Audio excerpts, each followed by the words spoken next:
Estimados estudiantes, reciban un cordial saludo. Mi nombre es Carlos Alberto Luis Grados, docente Campus Virtual Universidad Católica de Trujillo. Nuevamente para el desarrollo de la sesión número 3 correspondiente a la experiencia curricular Sociología y Educación para el grupo de educación inicial. Nos encontramos en la sesión número 3 correspondiente a la fecha del 7 de septiembre del 2022. Sean nuevamente queridos estudiantes, bienvenidos. Para poder acceder al material y los recursos correspondientes a la experiencia curricular de Sociología y Educación, debemos acceder al campus virtual de la Universidad Católica de Trujillo. En él se encuentran todas las actividades correspondientes a las sesiones que se vienen desarrollando en esta experiencia curricular que tiene la modalidad asincrónica. Por eso está siendo grabada esta sesión de aprendizaje, que reitero es la tercera sesión. En el campus virtual, específicamente en el curso de Sociología y Educación, vas a encontrar dos herramientas muy importantes, que es el sílabus y el cronograma de estudios. Ambas herramientas te van a permitir informarte y salir con éxito en el desarrollo de la experiencia curricular. De acuerdo al cronograma que se encuentra, reitero, en la plataforma virtual, nos encontramos en la sesión número 3, correspondiente a la fecha entre el 5 de septiembre al 11 de septiembre.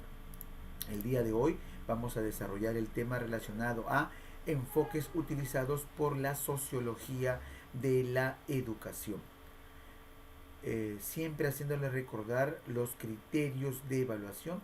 Recuerden que se evalúan 3 competencias: saber, conocer, que corresponden tus evaluaciones. Al finalizar la unidad hay una evaluación objetiva a través del campus virtual.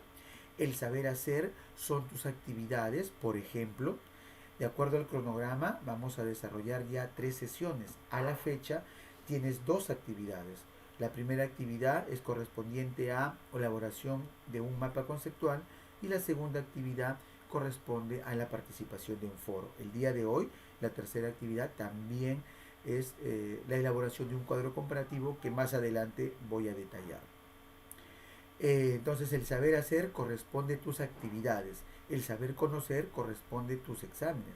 Por ejemplo, al finalizar la unidad, la sesión 8, tenemos un examen de unidad en la plataforma virtual del campus de la UCT. Y el saber actuar corresponde a la presentación de tus actividades, la visualización de la grabación de la experiencia curricular, la visualización de los videos, la participación de los foros en el tiempo estimado. Eso corresponde el saber actuar. La sumatoria de todas esas notas se divide entre la cantidad de notas y tienes la nota de tu primera unidad. ¿Okay? Siempre es bueno recalcar estos criterios de evaluación. Puedes enseñar una lección un día, pero si puedes enseñar creando curiosidad, el aprendizaje será para toda la vida. Clay Bedford. El propósito de esta sesión es eso, crearte la curiosidad para que tú te motives o te automotives para poder investigar referente al siguiente tema. Enfoques utilizados por la sociología de la educación. Sesión número 3, unidad número 1.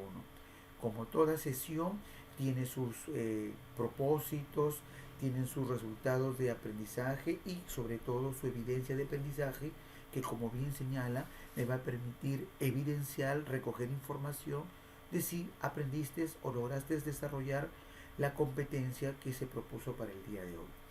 El día de hoy, al finalizar esta sesión, se pretende que compares los diferentes enfoques utilizados por la sociología de la educación para interpretar el fenómeno educativo. Comparar los diferentes enfoques, ese es el propósito. Para eso hay una competencia, una capacidad que señala el compara.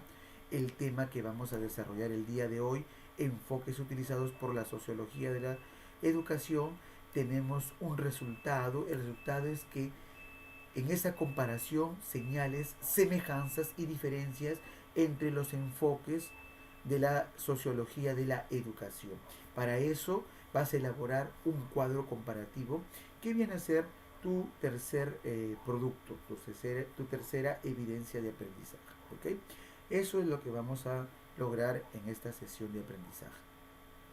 Para eso te invito por favor a visualizar dos videos. El primer video titulado Principales enfoques sociológicos, que encuentras aquí el link, y el segundo video es Sociología de la educación, que es también acá haciendo clic en este link te va a permitir visualizar.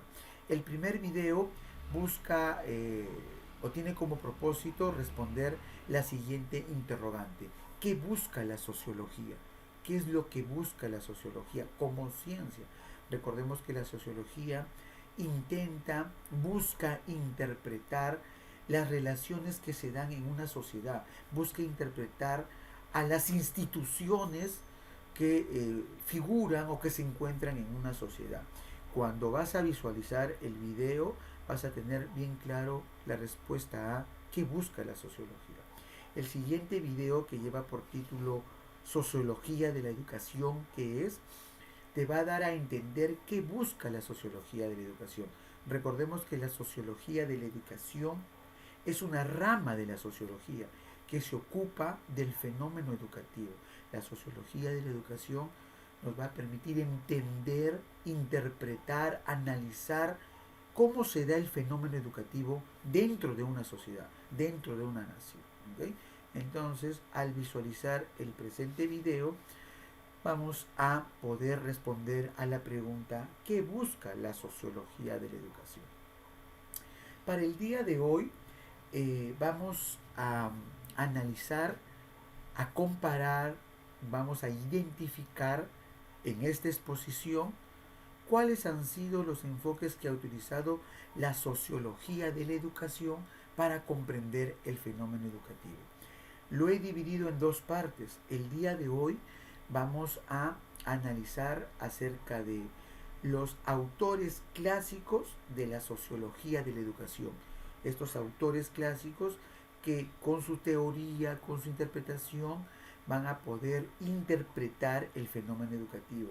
Y vamos a tocar a tres de ellos: al padre de la sociología, Émile Durkheim, un francés; luego vamos a tocar a un alemán, Max Weber,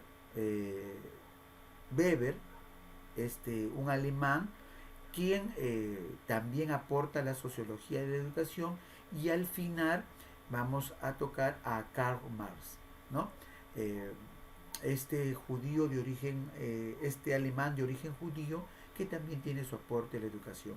La sesión número 4 vamos a hablar acerca de los autores contemporáneos de la sociología de la educación. El día de hoy vamos a tratar acerca de estos tres autores clásicos que son los padres de la sociología y que han aportado a la sociología de la educación.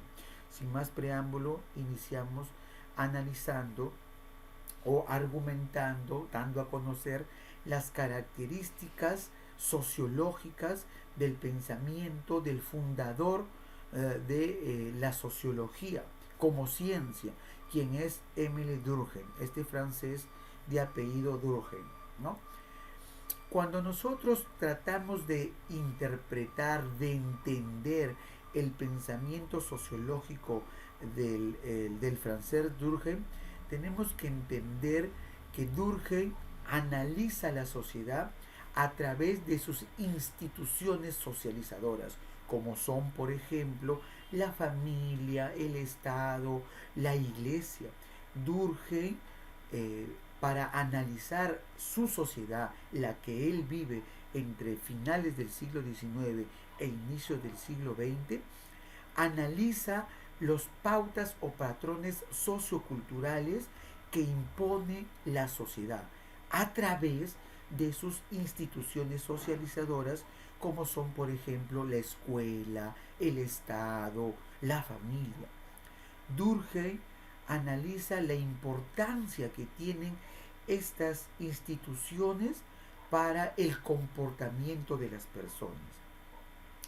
Durkheim, en su aporte a la educación, analiza el rol que juega la escuela para la formación de los ciudadanos. Durkheim da vital importancia a la institución educativa, que él lo llama escuela, y señala que la escuela es el ente o institución socializadora por excelencia que debe formar a los futuros ciudadanos. Por lo tanto, la escuela debe brindar a los futuros ciudadanos. Por lo tanto, el Estado debe valerse de la escuela para poder formar a los futuros ciudadanos, con rigor, con rigor. Por eso Durkheim señala que los fines de la sociedad son necesarios reproducirlos a través de la escuela. La escuela debe formar a los futuros ciudadanos. Estos ciudadanos deben estar cargados de una moral. La moral, los valores deben ser impartidos en la escuela desde la primera infancia. Durkheim da mucho valor a la moral. Señala que en la escuela primaria se deben fundamentar o se deben sentar las bases de la moral para la sociedad. Y los niños deben ser educados en una moral que debe estar orientada, regida por el Estado. Entonces hay una relación Estado y escuela. Muy interesante el pensamiento de Durkheim, ¿no? Durkheim tiene un pensamiento totalitario, autoritario, ¿no? Señala, por ejemplo, que en la escuela se debe imponer, la escuela debe regular y establecer el accionar de los individuos. Justifica la disciplina y el rigor, porque recuerden que Durkheim señala que la escuela debe formar a los futuros ciudadanos que una sociedad requiere. Si una sociedad requiere rigor, si una sociedad requiere ser fuerte, tiene que la escuela formar ciudadanos fuertes. Así sea coercionándolos. Durkheim en su pensamiento sociológico justifica el rigor, justifica el rigor. Por lo tanto, Durkheim señala que la educación es la responsable de socializar a los niños en los valores que requiere la sociedad. La escuela, de acuerdo a Durkheim, es una sociedad in miniatura, una pequeña sociedad, un microcosmos social, donde, reitero y subrayo, se aprende la disciplina y se aprende a interiorizar la autoridad. La autoridad escenificada o retratada en el Estado. Eso quiere decir que Durkheim señala que en la escuela debemos aprender a respetar la autoridad bajo una estructura moral muy rígida, ¿no? Entonces, en el pensamiento de Durkheim nosotros podemos encontrar un toque autoritario, ¿no? Encontramos un toque de rigor, de disciplina, de justificación de la moral, ¿no? Recordemos que es un pensamiento de Durkheim, de finales del siglo XIX e inicios del siglo XX, ¿no? En donde el pensamiento totalitario era el pan de cada día en la Europa de finales del siglo XIX e inicios del siglo XX. El otro pensador que aporta a la sociología de la educación es el alemán Max Weber. Max Weber, a diferencia de Durkheim, no se ocupa específicamente de las instituciones o estructuras sociales de una sociedad, más bien lo cuestiona. Weber es un profesor universitario. Weber, desde su palestra universitaria como docente universitario, cuestiona las estructuras sociales de la Alemania de finales del siglo XIX, de la segunda mitad del siglo XIX y de inicio del siglo XX. Weber no se ocupa de estas estructuras sociales, más bien las cuestiona. Cuestiona al Estado, cuestiona a la Iglesia, cuestiona a las universidades, cuestiona su sistema educativo, ¿no? Weber más bien se ocupa de lo que él llama las acciones sociales, que no son más que conductas humanas.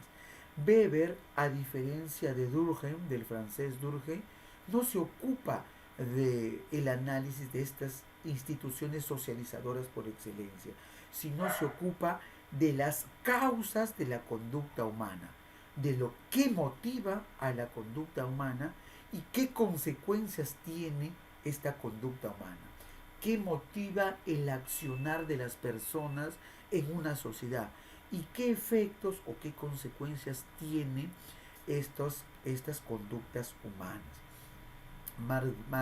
Max Weber prioriza el sentido y significado de los sujetos a través de sus acciones individuales. Le señalaba con anterioridad que Weber cuestiona la Iglesia, cuestiona el poder de la Iglesia en la Alemania de la segunda mitad del siglo XIX y la primera mitad del siglo XX. Cuestiona el poder que ejerce el Estado sobre las personas. Cuestiona la parte legal, tradicional de una sociedad alemana. Las cuestiona. Cuestiona el poder del Estado tratando de ser un ente monopolizador, de ser un ente totalitario de forma legal, ¿no? De forma legal. Max Weber es interesante en ese sentido. Basándose en eso, Max Weber señala que la educación, ¿no? La educación o el sistema educativo de su momento no trata de generar un cambio, sino trata de mantener los estratos sociales, trata de mantener la sociedad tal como es, no trata de cambiarlo. Por eso el Estado tiene un valor interesante, por eso la Iglesia tiene un poder interesante, por eso la comunidad tiene un poder de ejercer presión sobre los individuos. Por lo tanto, la educación que observa Weber o el sistema educativo que cuestiona Weber señala que la educación no pretende generar un cambio, sino pretende mantener el status quo, el estatus social. Obreros, un sistema educativo que crea obreros, un sistema educativo que crea profesionales, un sistema educativo que mantiene a la aristocracia, un sistema educativo influenciado por la Iglesia. Max Weber cuestiona esos sistemas y se centra en el individualismo, en qué motiva a las personas a actuar. Él lo llama acción social. ¿Qué motiva a las personas a hacer caso al Estado? ¿Y qué consecuencias tiene en las acciones individuales de las personas, ¿no? Ahí que encontramos el aporte de Max Weber. Por lo tanto, de acuerdo a Max Weber, la educación suministra la base para una estratificación social, es decir, clases sociales de carácter estamental. Es decir, que si mi padre fue obrero, yo estudiaré o el Estado orientará para que yo sea obrero. Si mi padre fue profesional, yo heredaré su profesión, ¿no? Entonces el sistema educativo no genera un cambio, sino mantiene su carácter estamental, dando lo necesario a los sujetos para ubicarse dentro de la sociedad en relación con otros estamentos, es decir, mantenerse en donde uno, de acuerdo a la sociedad, requiere. Eso es el aporte en la educación de Max Weber. Max Weber, a diferencia de Durkheim, no escribe textos relacionados a la educación, sino que dentro de su pensamiento sociológico se puede recoger algunos aportes respecto a la educación.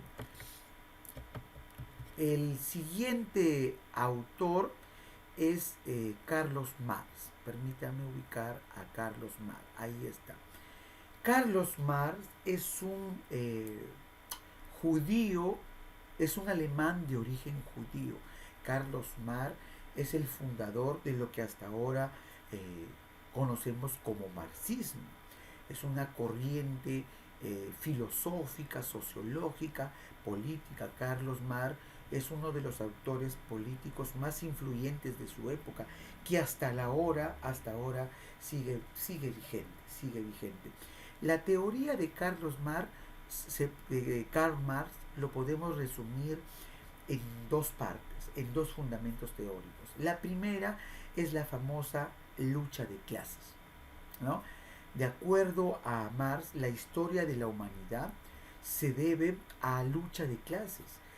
Marx identifica en su teoría modos de producción. Un modo de producción el cual él vive se llama el capitalismo. En el capitalismo hay una lucha de clases. Esa lucha de clases es entre dos clases, los obreros y los burgueses.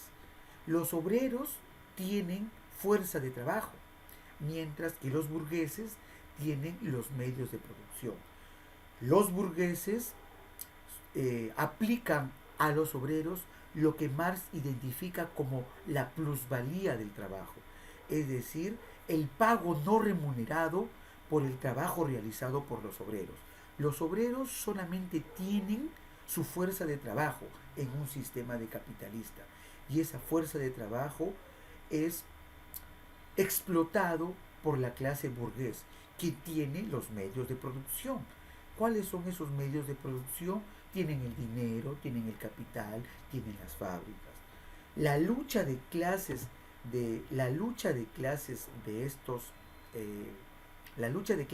que se da entre obreros y burgueses permite lo que Carlos Marx señala como la famosa lucha de clases, ¿no?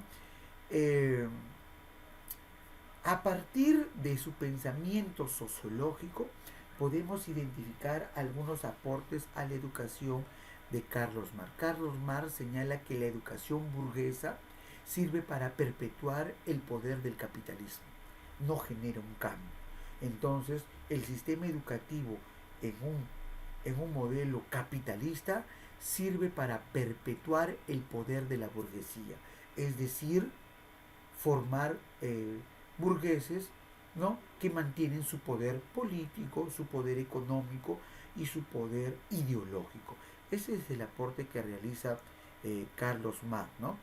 Carlos Marx señala que la educación en una sociedad capitalista como la que nosotros vivimos sirve para perpetuar el poder de los burgueses, es decir, aquellos que tienen los medios de producción. Ese es el aporte de Karl Marx. Karl Marx es uno de los filósofos políticos, sociólogos aún latentes en pleno siglo XXI, ¿no? En pleno siglo XXI.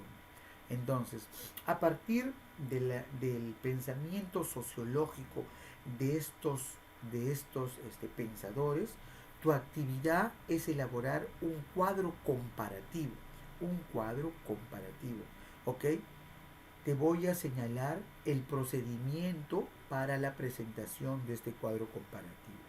Para eso nos vamos a ir a nuestro campus virtual.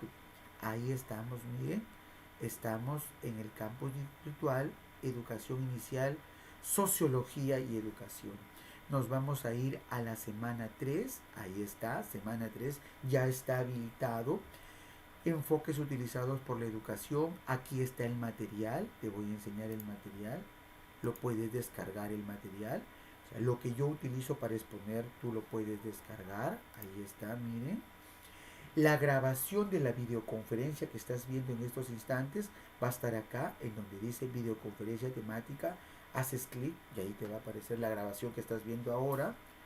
El producto académico es este, mira, descarga aquí el formato evidencia de aprendizaje sesión 3. Al hacer clic aquí te va a descargar el siguiente formato. Para desarrollar este cuadro comparativo, lo primero que tienes que hacer es leer o visualizar las tres recursos que a continuación te muestro. Nos vamos al aula virtual. Para desarrollar, reitero, este cuadro comparativo, tienes que observar, descargar, visualizar los tres recursos que a continuación te muestro. Dos videos, video 1, video 2, ¿no? Aquí están los videos, mira, ahí está el video 1. Visualizas el video, hay dos videos, reitero, video 1, video 2, te estoy mostrando solamente un video. Visualizas todo el video, responde a la pregunta. Haces clic en responde a la pregunta y seleccionas. Al seleccionar ese check, me estás señalando que tú has visto todo el video. O sea, que estás asumiendo responsabilidad que has visto todo el video y das enviar respuesta. ¿No? Ahí está, un video, dos videos. Y el tercer recurso es una lectura. Esta lectura que está acá. Esta lectura que lleva por título Aportes de la sociología al estudio de la educación. Autores clásicos. Autores clásicos. Tienes que leer todo este documento y visualizar, reitero, los dos videos. Una vez que das lectura al texto y visualizas los videos, recién vas a poder desarrollar el cuadro comparativo. Vas a comparar las diferencias y semejanzas del pensamiento de Émile Durkheim y Max Weber. Diferencias en qué, ¿no? En qué se diferencia el pensamiento de Émile Durkheim y en qué se diferencia el pensamiento de Max Weber. ¿En qué se diferencia? Tienes que colocar criterios. Por ejemplo, un criterio de diferencia. Yo podría colocar producción literaria. Producción literaria. Émile Durkheim, ¿no? Émile Durkheim, ¿no? Realiza producción literaria, realiza producción literaria respecto a educación. Mientras que, ¿no? Max Weber no realiza, ¿no? Tú colocarías acá en el segundo, ahí, Max Weber no realiza, ¿no? No realiza producción literaria. Entonces, tienes que ubicar diferencias entre el pensamiento de Émile Durkheim y Max Weber y semejanzas. Por ejemplo, ¿en qué se parece el pensamiento de Weber y Durkheim? Tanto Durkheim como Weber, ¿no? atribuyen importancia a la educación como medio socializador. Y así yo voy. Entonces tienes que encontrar 4 semejanzas y 4 diferencias. El trabajo es individual. Realizas el trabajo, guardas el archivo y te vas acá. Presenta aquí evidencia de aprendizaje sesión 03. Haces clic aquí y agregar entrega. Haces clic aquí y buscas dónde está. ¿No? Ahí está, miren. Archivo, seleccionar archivo. Bueno, a mí se me baja en descargas. Selecciona el archivo, abrir, subir este archivo. Se va subiendo el archivo. En ese formato que está acá me tienes que presentar.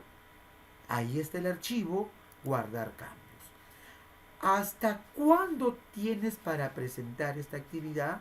Hasta el domingo 11 de septiembre, 5 minutos antes de la medianoche. Todo se presenta por el aula virtual. ¿Correcto? Entonces ahí estamos, miren ahí. Fecha máxima, domingo 11 de septiembre, 5 minutos antes de la medianoche. ¿Correcto? Entonces, estimados estudiantes, tienen su actividad, reitero, revisen el recurso, revisen los videos, luego desarrollan su tarea y lo presentan, ¿correcto? Entonces, estimados estudiantes, estuvo con ustedes el profesor Carlos Alberto Luis Grados, docente Campus Virtual, Universidad Católica de Trujillo, con el curso o experiencia curricular Sociología y Educación. Cualquier duda o consulta a través del foro del campus virtual o a través de la mensajería interna. Nos vemos de acá una semana con la sesión número 4, en la cual trataremos acerca de los autores contemporáneos que hablan acerca de la sociología de la educación. Nos vemos. Que tengan un excelente inicio de semana. Permiso. Fin de la grabación.